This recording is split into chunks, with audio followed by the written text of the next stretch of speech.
Assalamualaikum warahmatullahi wabarakatuh. Selamat pagi, siang, atau malam. Pada pertemuan kali ini, saya akan menjelaskan mengenai pengantar sistem basis data.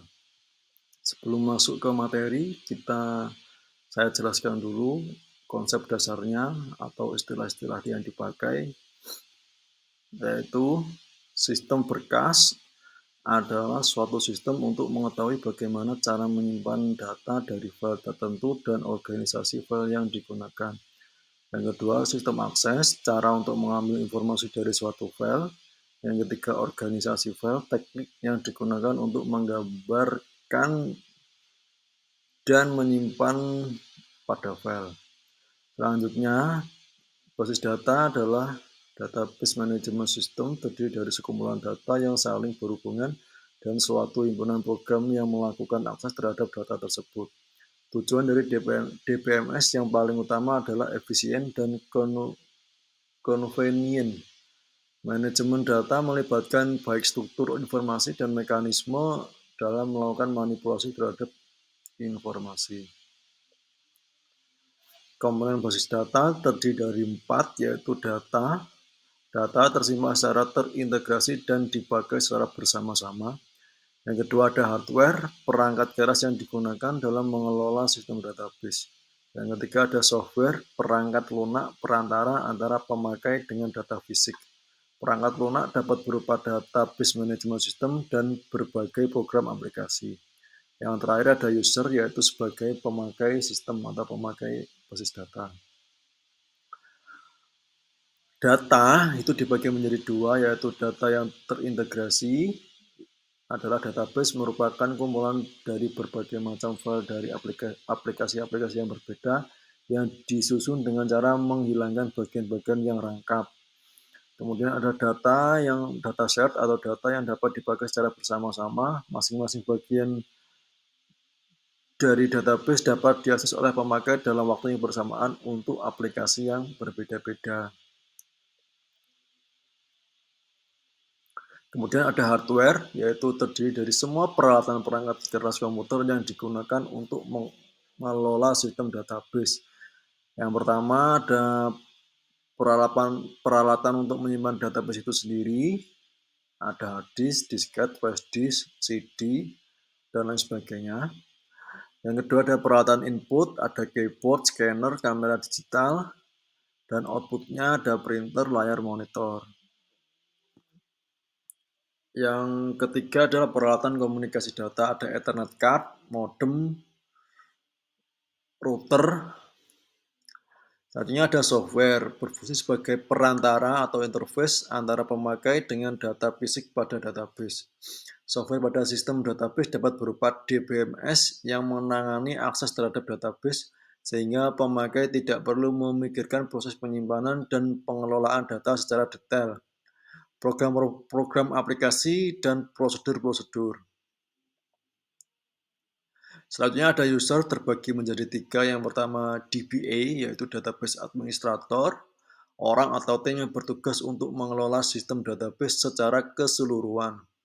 Yang kedua ada programmer, yaitu orang atau tim yang bertugas membuat program aplikasi yang mengakses database dengan menggunakan bahasa pemrograman seperti Clipper, Visual Basic, Oracle, baik secara batch atau bersamaan maupun online untuk berinteraksi dengan komputer.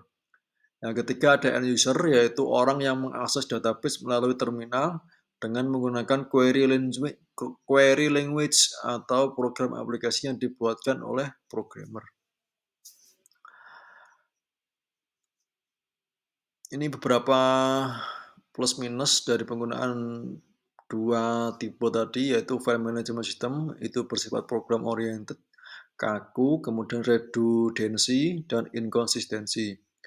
Kemudian ada database management system, yaitu datanya oriented, luas atau fleksibel, keselarasan data terkontrol. Program oriented adalah susunan data di dalam file, distribusi data pada peralatan storage, dan organisasi filenya dipilih sedemikian rupa sehingga program aplikasi dapat menggunakan secara optimal. Data oriented yaitu susunan data organisasi file pada database dapat dirubah, begitu pula strategi aksesnya tanpa mengganggu program aplikasi yang sudah ada. Tujuan dari sistem basis data yang pertama mencegah data redundansi dan inkonsistensi. Kedua, mempermudah dalam melakukan akses terhadap data. Yang ketiga, mempertimbangkan data isolation. Yang keempat, mencegah concurrence akses anomali. Yang kelima, mempertimbangkan masalah keamanan data. Yang keenam, mempertimbangkan masalah integritas. Kemudian konsep dasarnya ada istilah-istilah dasar, yaitu entitas, sekumpulan objek yang mempunyai karakteristik sama dan bisa dibedakan dari lainnya. Objek dapat berupa barang, orang, tempat, atau suatu kejadian, misalnya pegawai, mobil, nilai, dan sebagainya. Kemudian ada atribut deskripsi data yang bisa mengidentifikasi entitas. Misalnya entitas mobil itu ada nomor mobil, merek mobil, warna mobil, tahun mobil. Satunya ada field, yaitu lokasi penyimpanan untuk salah satu elemen data atribut. Kemudian ada record, kumpulan dari field yang berhubungan satu sama lain. Kemudian ada key atau elemen record yang dipakai untuk menemukan record tersebut pada waktu akses, terdiri dari primary key, secondary key, candidate key, alternate key, composite key, dan foreign key. Nah, yang paling utama adalah primary key, field yang mengidentifikasi sebuah record dalam file dan harus bersifat unik. Nah, dari ketiga isi tabel yang tampak pada layar Anda ini ada NIM, nama, umur. Primary key-nya adalah yang di nomor induk mahasiswa atau NIM. Jadi NIM itu tidak mungkin sama antara satu pengguna dengan pengguna yang lain. Kalau nama dan umur bisa saja sama. Nah, itulah yang disebut primary key. Kemudian ada secondary key, field yang mengidentifikasi sebuah record dalam file, tidak bersifat unik. Dari ketiga data ini yang merupakan secondary key adalah nama atau umur. Kemudian ada candidate key, yaitu field yang bisa dipilih atau dipakai menjadi primary key. Dari keempat data tabel ini yang bisa dipilih menjadi primary key yaitu adalah NIM sama jumlah. Jadi NIM sama jumlah yang bisa dipakai menjadi primary key atau yang bisa disebut candidate key.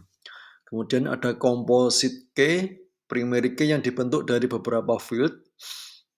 Kalau di sini terdiri dari dua field yaitu hari dan ruang, itu bisa disebut composite key. Kemudian foreign key yaitu field yang bukan key tetapi adalah key pada file yang lain. Contohnya pada tabel di layar Anda itu ada kode dosen sama nama dosen.